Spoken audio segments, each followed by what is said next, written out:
Good morning all student, आपका Shri Shyam education group में स्वागत है। पीछे जितने भी हमने पढ़े हैं शायद आपको समझ में आ गए होंगे, आपने अध्ययन किया होगा।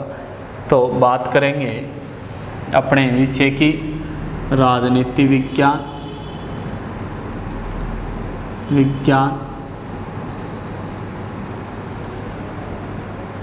BA part second. बात करें, पढ़ रहे थे हम प्रधानमंत्री व मंत्रिपरिषद। तो हम पढ़ रहे थे प्रधानमंत्री की योग्यता क्या होती है या प्रधानमंत्री क्या होते हैं। इसके बाद हम पढ़ रहे थे कि अभी तक कितने प्रधानमंत्री आ गए। तो हमने सर्वप्रथम पंडित जवाहरलाल नेहरू को पढ़ा, फिर गुलज़ारी लाल नंदा को, फिर लाल बहादुर शास्त्री को, फिर इंदिरा गांधी को, फिर मोरारजी देसाई को, चौधरी चरण सिंह को, फिर उसके बाद वापस इंदिरा गांधी को, फिर राजीव गांधी को। ये हमने अध्ययन किए थे, पढ़े थे। अब जो पढ़ने वाले हैं, जो जानेंगे कि प्रधानमंत्री से संबंधित, तो आगे वाला है विश्वनाथ प्रताप सिंह। विश्वनाथ प्रताप सिंह हैं। आगे वाला कौन सा है? विश्वनाथ प्रताप सिंह हैं। आपसे पूछ ले कि विश्वास मत प्राप्त करने में असफल, विश्वास मत प्राप्त करने में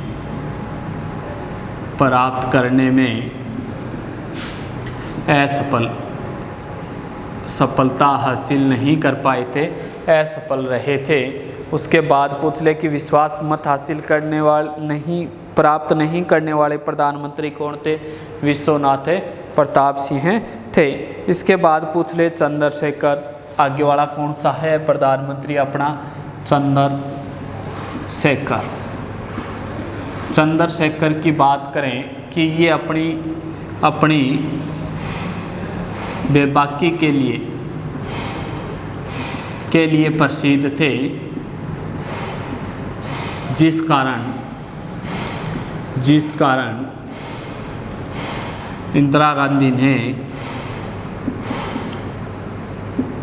युवा तुर्क के नाम से कहती थी, या युवा तुर्क कहती थी कि चंद्रशेखर हैं अपनी बेबाकी के लिए, कि बिना किसी से डरे हुए अपने विचारों को रखने के लिए प्रसिद्ध थे, जिस कारण इंदिरा गांधी ने इन्हें क्या कहना शुरू कर दिया? युवा तुर्क, कि किसी से डरते नहीं थे, अपनी बात को रखनी होती थी। फिर बनते हैं नरसिम्हा राव। आगे वाले कौन से हैं? नरसिम्हा राव हैं। पूछ ले कि पद मुक्त के बाद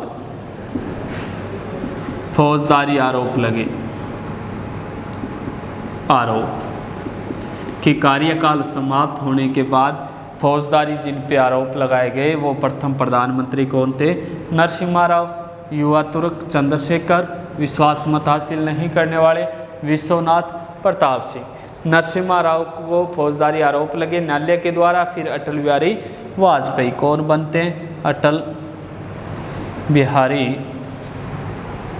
वाजपेयी। सबसे कम कार्यकाल के लिए तो पूछ ले सबसे छोटा कार्यकाल किस प्रधानमंत्री का रहा है? अटल बिहारी वाजपेयी का रहा था 13 दिन। कि सबसे कम समय तक देश के प्रधानमंत्री बनने वाले जो व्यक्ति थे वो कौन थे? अटल बिहारी वाजपेयी। इसके बाद पूछ ले HD, अटल बिहारी वाजपेयी के बाद HD देवगौड़ा बना था। HD देवगौड़ा कौन से बने थे? HD देवगौड़ा बने थे। इसके बाद पूछ ले इंदर कुमार गुजराल बनते हैं। कौन बनते हैं? इंदर कुमार गुजराल।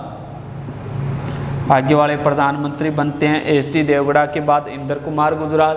इंदर कुमार गुजराल के बाद बनते हैं वापिस अटल बिहारी वाजपेयी। अटल बिहारी वाजपेयी। फिर वापिस बनते हैं अटल बिहारी वाजपेयी। प्रथम विशुद्ध कांग्रेसी प्रधानमंत्री।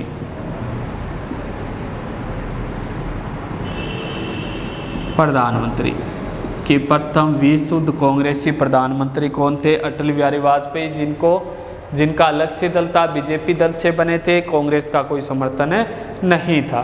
फिर डॉक्टर मनमोहन सिंह, आगे वाले कौन से थे? डॉक्टर मनमोहन सिंह हैं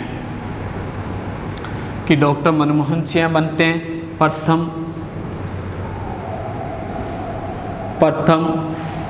अर्थशास्त्री प्रधानमंत्री। पूछ ले, प्रथम अर्थशास्त्री प्रधानमंत्री कौन थे? डॉक्टर मनमोहन सिंह। प्रथम सिख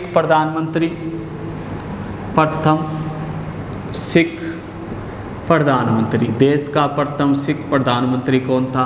मनमोहन सिंह। और वर्तमान में कौन है?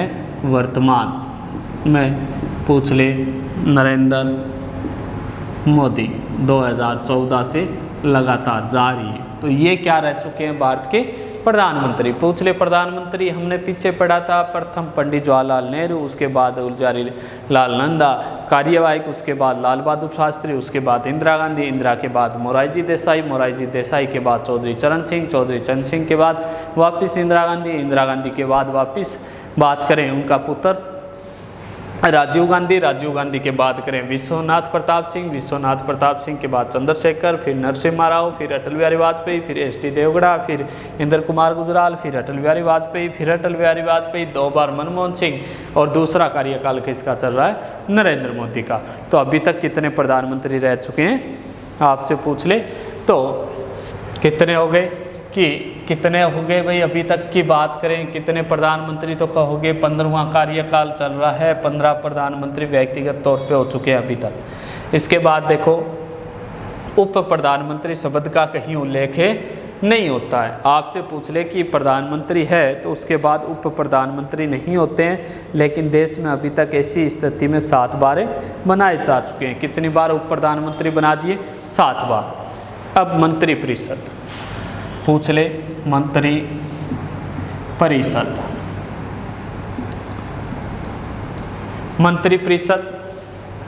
74 में, अनुच्छेद 74 में राष्ट्रपति की सलाह के लिए एक मंत्रिपरिषद होगी कि राष्ट्रपति को, अपने देश का जो राष्ट्रपति होता है उसको सलाह देने के लिए किसका निर्माण किया जाएगा? मंत्रिपरिषद का। कि सलाह के लिए जो देश का प्रेसिडेंट होता है उसको सलाह के लिए क्या चाहिए? कुछ लोग चाहिए, और वो लोग किसके रूप में मिलेंगे? मंत्रिपरिषद के रूप में। तो अनुच्छेद 74 है वो मंत्रिपरिषद का गठन करती है। तो पूछ ले, मंत्रिपरिषद का गठन है वो किस अनुच्छेद के माध्यम से होता है? तो आप बताओगे अनुच्छेद 74 के माध्यम से। तो किस अनुच्छेद के माध्यम से बताओगे? 74 अनुच्छेद के माध्यम से। फिर 75 में, अनुच्छेद 75 में प्रधानमंत्री की सलाह से, किसकी सलाह से? प्रधानमंत्री की सलाह से राष्ट्रपति मंत्रिपरिषद की नियुक्ति करता है। कि प्रधानमंत्री की सलाह से किसकी नियुक्ति की जाएगी? आपसे पूछ ले, मंत्रिपरिषद की। कोई इसके सलाह से मंत्रिपरिषद की रचना भी कह सकते हैं अनुच्छेद 75 में, गठन 74 में और रचना 75 में। तो प्रधानमंत्री की सलाह से किसकी नियुक्ति की जाएगी? मंत्रिपरिषद की। और मंत्री जितने भी होते हैं मंत्रीगण राष्ट्रपति के प्रसाद पर्यंत बने रहेंगे। कि जितने भी मंत्री होंगे वो किसके, जब तक राष्ट्रपति चाहेगा तब तक वो मंत्री के पद पे रहेंगे, अगर राष्ट्रपति नहीं चाहता तो नहीं रहेंगे। फिर मंत्रिपरिषद लोकसभा के प्रति उत्तरदायी होगी।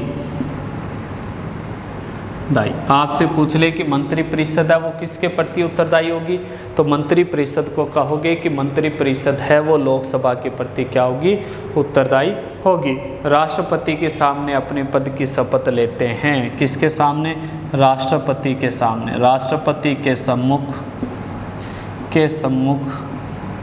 अपने पद की शपथ लेते हैं। किसके सम्मुख शपथ लेते हैं, कि राष्ट्रपति के सम्मुख सामने ये अपने पद की क्या लेंगे, शपथ लेंगे। तो अब पूछ ले पहला कि राष्ट्रपति की सलाह के लिए एक मंत्रिपरिषद का गठन किया गया है, तो मंत्रिपरिषद का गठन आ जाए, पहले लिखेंगे हम मंत्रिपरिषद का गठन में लिखेंगे कि अनुच्छेद 74 के माध्यम से हमारे संविधान में यह प्रावधान किया गया है कि राष्ट्रपति को सलाह देने के लिए एक मंत्रिपरिषद होगी। फिर हम लिखेंगे रचना में लिखेंगे अनुच्छेद 75 में मंत्रिपरिषद की रचना का वर्णन किया गया है, जो निम्नलिखित बिंदुओं के माध्यम से दर्शाई गई है। पहला बिंदु, प्रधानमंत्री की सलाह से राष्ट्रपति मंत्रिपरिषद की नियुक्ति करेगा।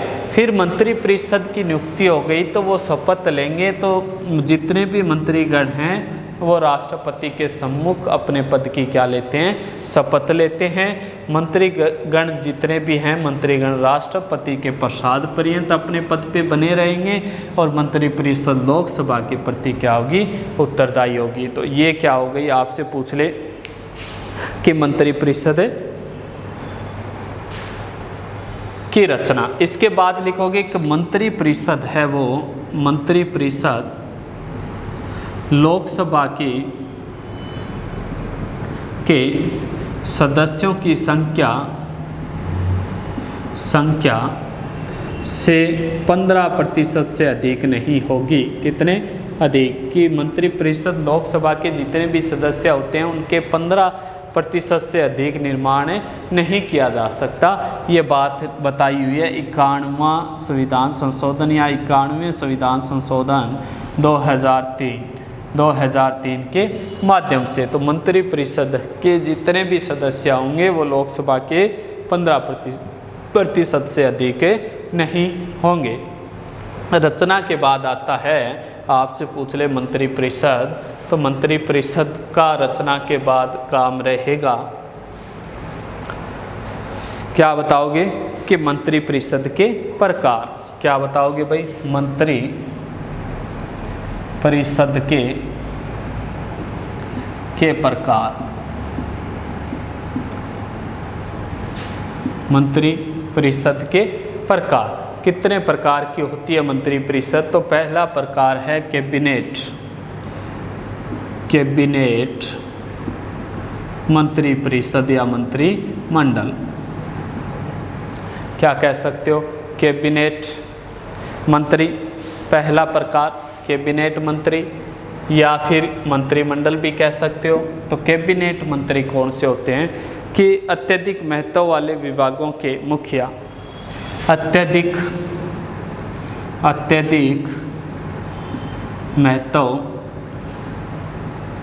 वाले विभागों के मुखिया जो देश से संबंधित इंपॉर्टेंट जो विभाग होते हैं, जैसे रक्षा विभाग, गृह मंत्रालय, जो देश को चलाने के काम आते हैं, तो जो ज़्यादा इंपॉर्टेंट जो रखते हैं उन विभागों के मुखिया क्या कहलाते हैं, कैबिनेट के कहलाते हैं। इनकी सदस्य संख्या 12 से 20 होगी। कैबिनेट के सदस्य संख्या कितने होंगे, आपसे पूछ ले, सदस्य संख्या कैबिनेट मंत्रियों की होगी 12 से 20। कि ये अत्यधिक विभाग जिनको मिले हुए हैं या अत्यधिक विभागों वाले जो महत्व रखते हैं, उन विभागों के रखने वाले जितने भी हैं वो क्या होंगे, कैबिनेट स्तर के मंत्री होंगे। बात करें इनकी सदस्य संख्या 12 से 20 होगी। ये किसी ना किसी विभाग के क्या होंगे, अध्यक्ष होंगे। जो महत्व के विभाग हैं उन विभागों के क्या होंगे, ये अध्यक्ष। कहने का मतलब कैबिनेट मंत्रिपरिषद जो सदस्य हैं बात करें तो वो किसी ना किसी विभाग के क्या होंगे, अध्यक्ष होंगे। पूछ ले इसे क्या कहा जाता है, कैबिनेट मंत्रियों का दूसरा नाम है मंत्रिमंडल। आपसे पूछ ले मंत्रिमंडल भी कहा जाता है। कैबिनेट स्तर को क्या कहा जाता है? मंत्रिमंडल। मंत्रिमंडल व्यवस्था जो संसदीय परंपरा की देन है वो ब्रिटेन से विकास हुआ है कि मंत्रिमंडल संसदीय जो अपनी परंपरा है, संसदीय परंपरा का विकास ब्रिटेन से हुआ है। मंत्रिमंडल की जो संसदीय परंपरा है इसका विकास, कहने का मतलब मंत्रिमंडल जो परंपरा है या मंत्रिमंडल जो शब्द है हमने कहाँ से लिया है? ब्रिटेन देश से लिया है। पूछ ले भारतीय संविधान में इसका कोई उल्लेख नहीं मिलता है। मंत्रिमंडल शब्द का भारतीय संविधान में उल्लेख नहीं है।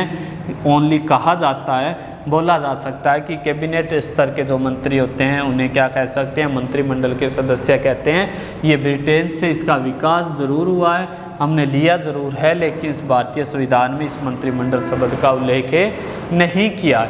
तो आपसे पूछ ले कि भारतीय संविधान में उल्लेख है या नहीं, तो भारतीय संविधान में क्या नहीं है? मंत्रिमंडल का उल्लेख नहीं है। भारतीय संविधान में मंत्रिमंडल शब्द का कहीं भी चर्चा नहीं की गई है। 44वें संविधान संशोधन में अनुच्छेद 352 में योजना आयोग का उपाध्यक्ष विपक्ष नेता को भी कैबिनेट स्तर के मंत्री के समान माना जाएगा। 44वां संविधान संशोधन हुआ था ना, जिसमें 352 अनुच्छेद 352 में क्या प्रावधान कर दिया गया है कि जो योजना आयोग का उपाध्यक्ष होता है या विपक्ष का नेता होता है वो भी किसके समान माना जाएगा? कैबिनेट मंत्री मंडल के समान माना जाएगा। फिर 2 नंबर पूछ ले आपसे कि कैबिनेट हो गई तो राज्य मंत्री। कैबिनेट समझ में आ गई ना, जो देश के मुख्य जो विभाग होंगे जैसे गृह मंत्री, रक्षा मंत्रालय, इसके अलावा बात करें कि शिक्षा मंत्रालय, इन जैसे मंत्रालयों के जो मुखिया होंगे वो कैबिनेट स्तर के होंगे। इनकी सदस्य संख्या 12 से 20 निश्चित की गई है।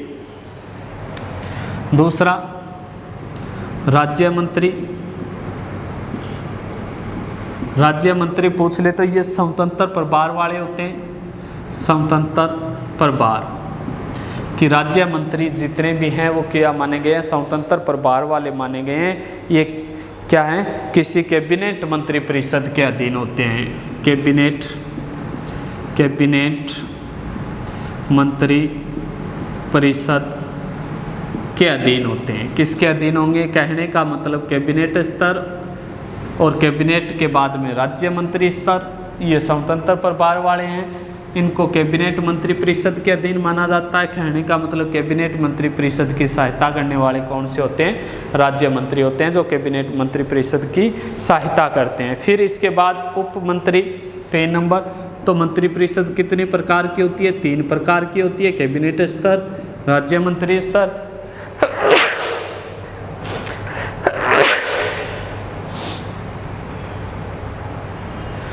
और उप मंत्री स्तर। ये क्या करते हैं? ये कैबिनेट और राज्य मंत्री की सहायता करते हैं। इनका काम क्या है कि इनको कोई विभाग वगैरह नहीं मिला होता है, सिर्फ विभाग मिले होते हैं कैबिनेट को और राज्य मंत्री को। इनको कोई विभाग नहीं मिला होता है। ये विभाग के तौर पे, मुखिया के तौर पे उनकी सहायता करने के लिए होते हैं ताकि अगर कहीं दिक्कत ना आए।